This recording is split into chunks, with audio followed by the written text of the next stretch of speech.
one of my favorite people. I haven't spoken to him in a long time because he's too busy. He's traveling the world being busy, too. The Spine of Night is available in theaters, digital, and on demand this Friday, October 29th, an animated fantasy horror film just in time for Halloween. And joining us here on the Rich Eisen Show is Joe Manganiello on the Mercedes-Benz van phone line. How are you, Joe?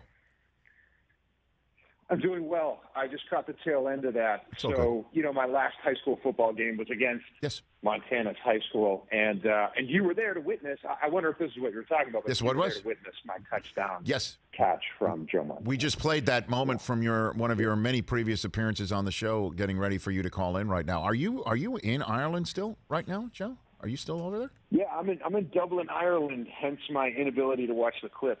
But yeah, I'm here. I've been here for 2 months. Yep.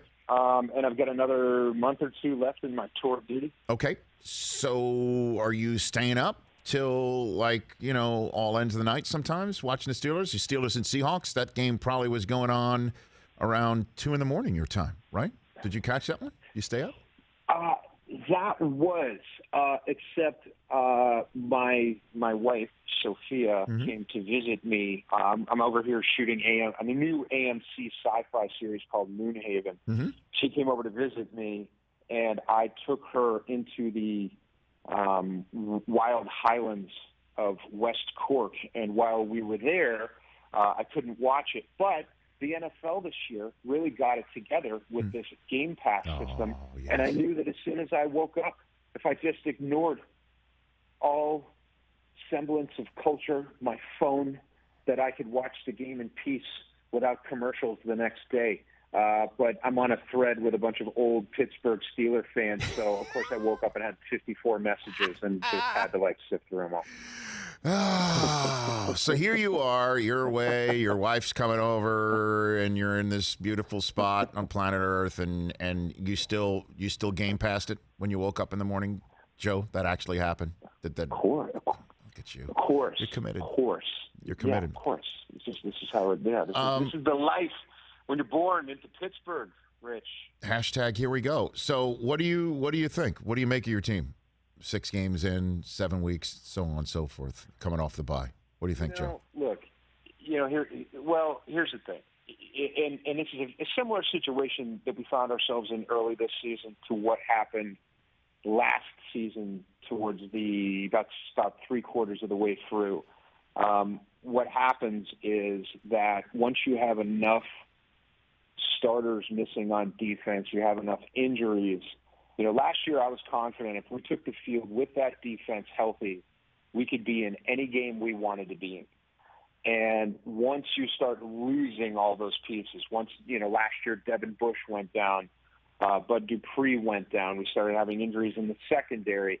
All of a sudden you've got guys who aren't starters playing in a lot of slots on D, and the same thing happened right out of the gate. Week 1 we take down the Bills. All of a sudden, all the naysayers are scratching their head going, wow, maybe we were wrong. And, yeah, I think they were wrong to count out the Steelers' D and how tough it was. But once you have 8,000 groin injuries, let alone all the other injuries that were going on, the Steelers need to fire their groin coach, whoever that is. I don't know what is going on over there. But once you have five guys go down, 4 with groin injuries, it's like, what is happening? And then Stephon Tuitt obviously being out of the lineup, Tyson Alualu being out of the lineup. We can't, clone Cam Hayward into 3 separate people this quickly. We'd need to call Jeff Bezos and get that going for, I don't know, another 23 years. I think we're good. But we're not ready yet. So, I just think we're in a situation once again like last year where the defense was the strength of this team, at least while our young offensive line and young offense gelled, and they just couldn't buy us that time because of those injuries. And then you go through we're going through these growing pains now that now are very obvious because they're not shielded by the defense. Did you say growing pains or groin pains? I don't know which one did you say there. Both. Okay, both. You can take it either way, I think. Yes, yeah, that would be acceptable. So one thing that they should do is just put Najee Harris in bubble wrap, man. That's the guy. To me, that's the guy. I know we're talking defense. That's it. He's the difference maker. And I even brought this up to the great Jerome Bettis last week. I called him the most valuable Steeler, even with T.J. Watt on the roster. Because even though T.J. did what he did. That's a bold statement. I know it is, and that's why I'm bringing it up to you. I mean, T.J., as we know in that overtime game against Seattle that you were game passing, ended the first drive with a sack and then ended the game with a sack fumble. And that's what the Steelers needed. But they wouldn't even have been positioned to win that game if it's not for Najee Harris. He keeps Ben clean. He keeps Ben he keeps him clean because not only is Ben not winging it 50 times, but you have to respect Najee Harris coming out of the backfield and also hitting you in the mouth. So, you know, you can't just pin your ears back and go for Ben and just keep all your defenders, 3 yards from the line of scrimmage, because Claypool might actually beat you deep with the play action. Like, Najee Harris is the guy. That's the guy. Got to bubble wrap him, Joe. No, I agree. I think Najee's so fantastic. And, you felt bad him stepping into a situation with as many young and inexperienced linemen as he was. You just felt bad for the kid because you could just see the brilliance. And, we want to obviously, keep that guy happy because I really think that guy could be the future of the team. I think he's just an incredible – and he's a really great guy. You talk about character in terms of the Steelers and how we like to play football or how we like to play our, off the field, and he's got all those off the field intangibles. Obviously the off the field stuff isn't what win the game, but having a great guy in the locker room and having a great guy in the community is something that it means something to people in Pittsburgh. You want to root for your players, Joe Manganiello here on the Rich Eisen Show. His film, The Spine of Night, will be available in theaters, digital, and demand this coming Friday in time for Halloween. We'll talk about that in a second. 2 items that have happened since you've left the country, Joe. First one, the Bengals have gotten good. What's going on back there, Rich? The Bengals have gotten good, Joe. The Bengals have gotten real good. Yeah. The Bengals have gotten first overall current top seed in the AFC good, Joe. Are you aware of that? Yeah. They have a good quarterback. Okay. They finally figured it out. I mean, they found Andy Dalton's successor, Rich. Finally. No. See, that's the back of the Joe Manganiello hand right there. Come on. I saw it. I knew I just had to scratch the surface and just mentioning how good the Bengals are. I knew it. Didn't take long. No, listen, man. I mean, it's we're not angry. I mean, you can't get angry. It's like it's like for years all of the the rivalry, this AFC North rivalry, and it's like rivalry. They have to win in order for it to be a rivalry. Mm-hmm. And I'm not talking like Vontez Burfict, Pac-Man Jones, era. I'm talking about actually win consistently. But I think Joe Burrow is a great quarterback, okay. And I think it makes the division more interesting. I think we all like the challenge, and I think it's just good for business when other teams wind up finally stepping up and becoming good. I mean, we'll see if they can win a playoff game. Okay. A long time. Second thing here, Joe, just happened in the last 48 hours. Mike Tomlin's name wound up on the USC coaching wish list. Did you see over there in Ireland Mike Tomlin's response? Did you see it? Did you hear it? Oh, I sure did. Yeah, he was wound up on their list via Carson Palmer. Speaking of USC connections to the Cincinnati Bengals. And we all saw how his response went. Geez. How'd you like that one? How'd you like it? Funny. How'd you like it? I miss the old, playoffs. Yeah. Playoffs. Right. You want to talk about, who we thought they were. Playoffs. There it is. And I think I speak for exactly. I speak for practice. Yeah. I think we we love those post game interviews. Yes. Especially by coaches. There's that great series of beer commercials that had all those little clips. And Mike Tomlin is, when he's on, there's nobody better in the league right now. I mean, you could talk Belichick for his smugness and interviews as for comedic, which, I mean, by the way, did he pull Mac Jones aside and say, hey, you're going to talk like me in every press conference, or they just do it. It just Mac Jones took it upon himself to kind of kiss up to the coach and like watch this, or I don't know, but he's a great mimic, and I think that he's probably got a good future in impersonations. But other than that, I mean, Mike Tomlin's like such a great interview, and I'm on a thread, a Steelers thread with some guys I played football with when I was younger, and guys from Pittsburgh who have kind of scattered throughout the country. And we all stay in touch by texting each other through the week and, draft day and all that kind of stuff. And we all speak to each other at times in Tomlinisms. So this is going to be another great one. Well, I mean, I got to tell you, Joe. We're going to be sifting through the speech. Yeah, I mean, we cut up sound bites and uses what we call in this radio business drops. You just heard the playoffs one that Mike Del Tufo has, and we got this one now from Tomlin. This is it. Never say never, but never. That's it right there. That's it. That's it. Yeah, the standard is the standard, and that's it right things there. Of that nature. That's another Tomlinism. Yeah. Yeah. Never say never, but he's never. I mean, that is just phenomenal. I mean, I will. I don't have time for this. That's right. And then and I totally understand his outrage. And so just to put a button on it, are you implying that Carson Palmer is throwing that name out there and putting that stone in the Steeler pond to ripple effect because he's a Bengal? Did you imply that moments ago? Look, Joe? Well, here's the thing I wanted to ask you guys. Like sabotage of some sort? What Tomlin said at the end was, Tomlin says at the end of his response, why aren't they talking about Andy Reid? Or Sean Payton? Why aren't they talking about Sean Payton? Why me? And that, there is where the noir detective, the Rich Eisen noir detective show kicks off. Why, Rich? And now it's you in your trench coat out at night with Susie playing the femme fatale, and you have to find out why and get to the bottom of this. Well, I mean, because Carson Palmer didn't mention Sean Payton and Andy Reid, thus your implication that he's mentioning Tomlin because he wants to screw with the Steelers, even though, let's be honest, if you're making up a wish list for coaches, why wouldn't you want to have Mike Tomlin on the list, right? Why wouldn't you want him? Carson Palmer has something to do with it. And episode 1 of the Rich Eisen film noir detective series is going to. I'm not saying that it's Carson Palmer in the end. He could be a red herring. Okay. But he's got something to do with it. Okay. I'm on the case. I wouldn't rule out Andy Dalton either. I think he's in on it too. We need to look at Andy Dalton. Poor Andy Dalton is sitting there in Chicago watching Justin Fields just get sacked. Joe Manganiello here on the Rich Eisen Show. Yes, Sam. Right. So the spine of night. What do you want folks to know about this as we're getting set for Halloween? This is good scare fare just in time for the weekend, Joe. Yeah? It is. Okay. If you like a little fantasy with your psychedelics, then you come to the right place.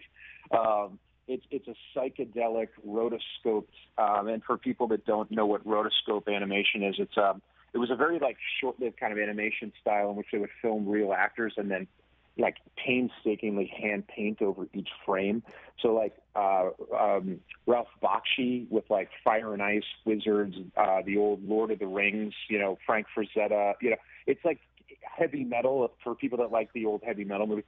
It falls right into that category and in that lineage, but it's also like a real breath of fresh air. It's ultra violent to the point of craziness and kind of chuckling, belly laughing. It's wild and it's out there, and the characters are nuts. The story's great. It's poignant. I watched it with Sofia, fully expecting her to stop paying attention 5 minutes in, and she loved it and stayed with it the whole time and thought it was fantastic. And I just think that for the crowd that has fallen in love with Game of Thrones, this is right in that wheelhouse. If you love Game of Thrones, you love Lord of the Rings, you're going to love this movie. It's a great Halloween watch. Well, I mean, you're in it. Richard E. Grant, Lucy Lawless, Patton Oswalt, just to name a few. But the ultimate, I think, check mark definitely comes from your wife when Sofia liked it and liked it so much, because she refers to you and your friends who play Dungeons and Dragons as nerds, right? Like she refers to you as the nerds, correct? So. Well, I prefer intellectual. I prefer the nerds are fans. playing. Yes, so because it seems like you're getting your. Was the nerd? What nerds? How many nerds were the captain of the football team, the captain of the basketball team, captain of volleyball? How many? I prefer intellectual, well-rounded. You're as multi-dimensional as your 20-sided die, Joe. I get it. I totally get it. Woo, so you're making your D&D. You mixed your D&D stuff with your work. Look at you, man. You're just living the life. Well, yeah. I mean, that was the whole thing. I've actually, I've worked for Dungeons and Dragons for 6-7 years. So, why just play the game when you can do the job you wanted as a kid? In fact, Now that we're on it, now that you brought it up, when are you coming over to roll up your character, Rich? When are you going to jump into a game? Well, Joe, all you have to do is invite me, and I'm all the way in, Joe. You got it. I'm in. Oh my gosh! Seriously, Rich, I'm serious. We're gonna as soon as I get home. When are you getting home? When are you getting home? I think you'd love it. When are you getting home? Yeah, I'll be home. Well, that's debatable. I'm waiting for the final schedule tomorrow. Okay. I'm kind of in like a holding pattern. But, no, but it's because we got a few more episodes of film and then on. You know how it works in Los Angeles. Certainly, if somebody's not going to be around for 2 months, 3 months, you're like, absolutely, we'll get together. Like that's the way it works here. You know how I know you've been away a while, but no. That's the way it works here. Like, absolutely, let's get together. I'm not when I know LA, it's not possible. Okay. Yeah, I don't know. I'm not an LA guy. Okay, I didn't grow up rooting for the LA Lakers. Okay, my parents are from Boston. I rooted for the Celtics. That's what side of that whole thing I was on. All right. Okay, so I live in LA, but it's not really home for me. I'm a Pittsburgh boy, so when I say it, I mean it. Okay. So I'll have you over to the dungeon. Okay. And Susie and Sophia can hang out upstairs. We're in. And we'll get down. We'll roll some dice. Okay, it'll be great. You just let me know. I'm totally up for it. So before I let you go, Joe, couldn't help but notice on your Instagram feed quite a bit all these lovely photographs from Ireland. You've got Bubbles the dog with you, and Bubbles is in your left arm or right arm everywhere. Everywhere is. How's Bubbles doing, Joe? Tell me how Bubbles the dog is. Bubbles is great. Bubbles doesn't like anyone but me. I mean, she likes Sophia, but like the whole time she's with Sophia, she's looking at the door waiting for me to come home. Mm-hmm. So like Chihuahuas pick one person, and I didn't want, I didn't want a dog, man. That was not. I traveled too much. I just didn't want. I never had one. I didn't want one. And Sophia got this dog, but the dog picked me, and it's just been the greatest friend I could ever have. I travel the world with this dog. I climb up mountainsides and take her to go see castles in rural Ireland. Yeah. I put her on the plane. She flies around with me. I take her to work. She's like our unofficial mascot on Moonhaven.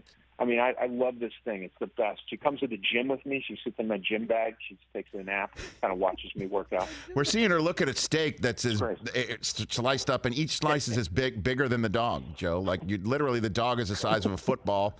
You hold her with all 4 points of pressure. It's impressive. I just love seeing you as this big dude, big hulking man, and this little dog. This little dog. It's quite a companionship you've got going, Joe. I love it. I do. Who would have thought it would have gone this way, Rich? I never saw it happening this way, but now that it has, it makes total sense to me. It's great. Sophia gets jealous though because the dog just loves me. And the joke always is that, like, when I landed in Dublin and the dog ran around my apartment that I had rented, and she ran in every room and then came back to me, and, like, the joke was, you finally got rid of her. Finally. The two of us can be alone. You did it. And then when she came to visit, the joke was, like, oh, my God, I thought she was gone. So get this woman away. Oh, my gosh. What are we doing? We just got rid of her. I thought we lost her. Now she found us.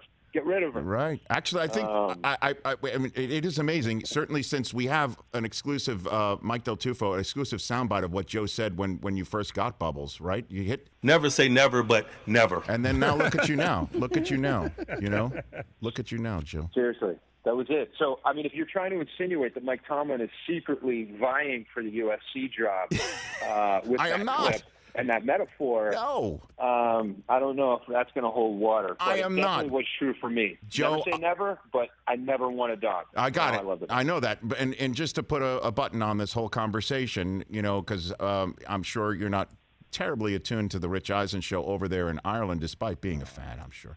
I said that the one reason why a pro coach would go to college, is because when you go to college and you win, you have tenure. Like, you're never, ever going to have to worry about getting fired. He's got that one job in the NFL where it's the same exact thing. Like, why would he ever? He doesn't have to. He is a coach and a leader of men, not a guy who goes into the living room of an 18-year-old and says, "Will you play for me?" Like, that's like, it makes zero sense. Zero sense. That's what I said. So just to be. I think he was right in his praise of the organization, or at least his saying that he had the best coaching job in the NFL. You have to agree with that. From a coach's point of view, that has got to be the best work for the Steelers and the Rooney family. Okay, so just to recap, everybody should go see The Spine of Night, available in theaters, digital, and on demand this Friday. Bubbles the dog loves you and can't wait for Sofia to leave the room. And also, you're still very optimistic about your Steelers season. And lastly, can't wait to be Dungeons and Dragons friends with you. That'll be great. Just let me know when you're back. Rich, I can't wait. And I believe that. Take care of yourself, Joe. Safe travels. Enjoy the rest of your stay there in Ireland. You be well. Let's chat soon. Thanks, Rich. Sophia and I miss you and Susie, so let's get together as soon as I get back. Right back at you, man. We'll do it. At Joe Manganiello on Twitter and Instagram, the one and only Joseph Manganiello. Hey, you watched all the way to the end. Thanks for that. Watch more right here.